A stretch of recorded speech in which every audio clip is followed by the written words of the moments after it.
Right team, and welcome to the beginning of stage 4 of our 30-day challenge. So in the first few stages we've gone through a lot of mobility work, a couple of stages of that, and obviously some early stage strength work. This fourth stage we're actually using the one bit of equipment that is really required for this whole challenge, and that's a trusty resistance band.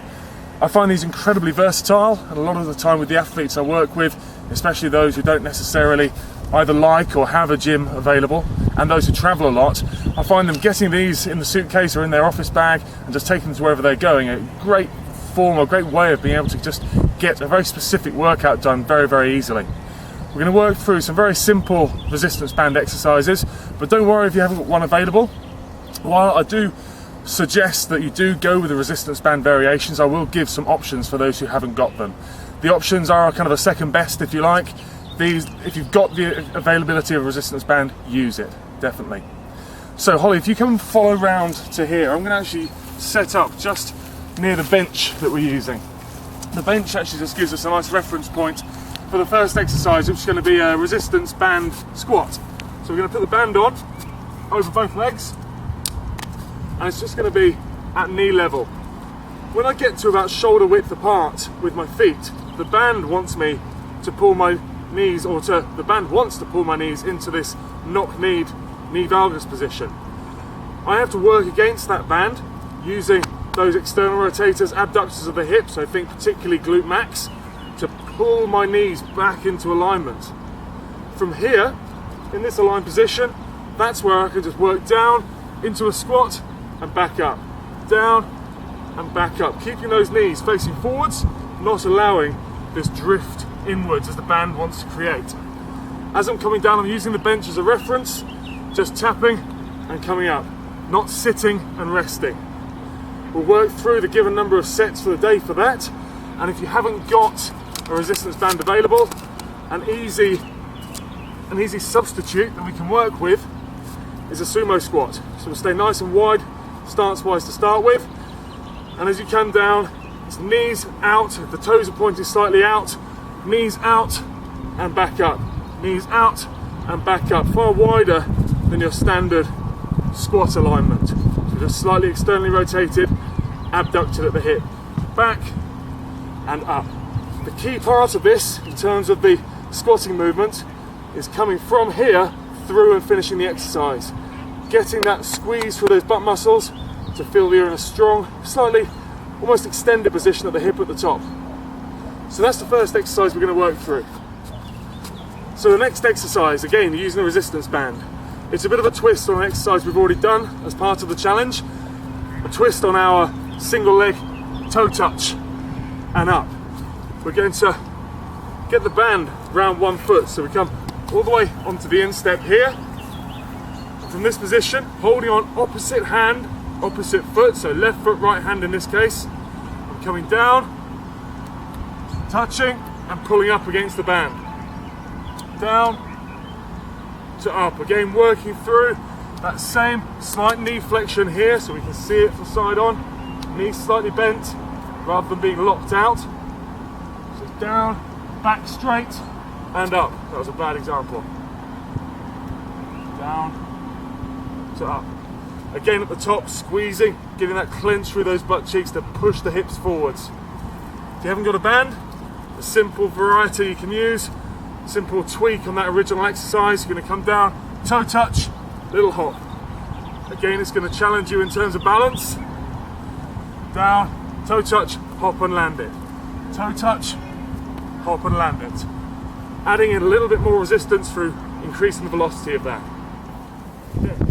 So our next resistance band exercise, we're going to use a bit of a long, flat path that we can go side to side on. The band, rather than being up at knee height here, I'm going to go to mid-shin.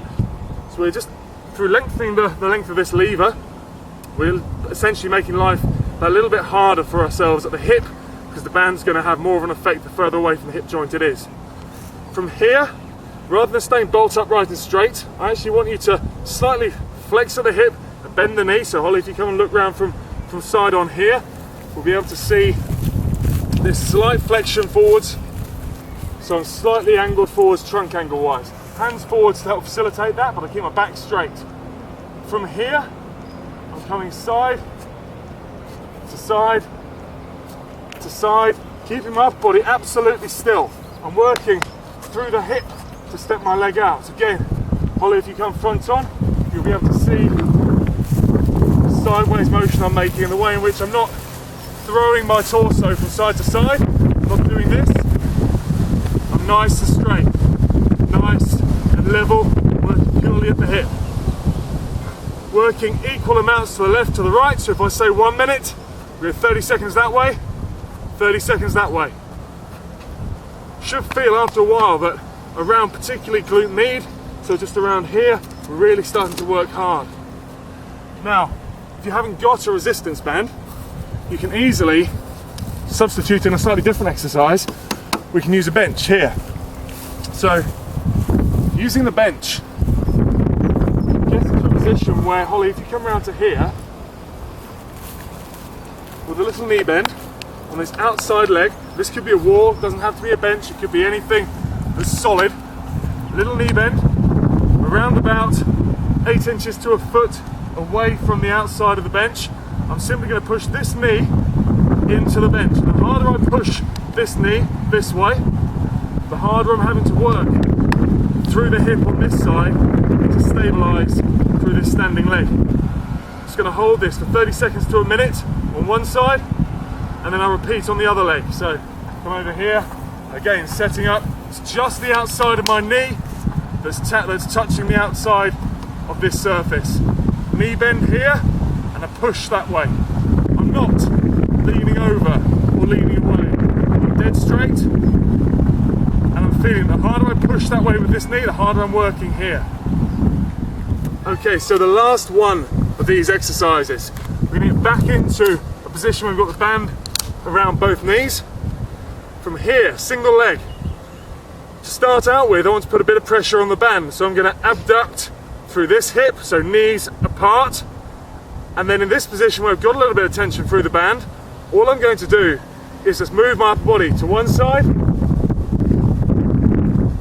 and then to the other.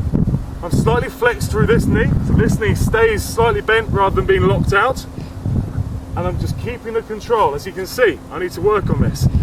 Keeping the control from one side to the other into rotation. Having the band adds that extra little bit of challenge in terms of, again, getting you working up around the hips, up around particularly glute med, to control pelvic position as you rotate.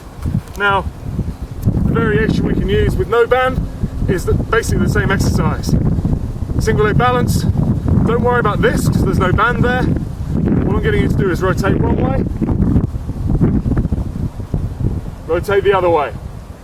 Again, we're going to go through the number of sets and reps for the day, but it's all about control.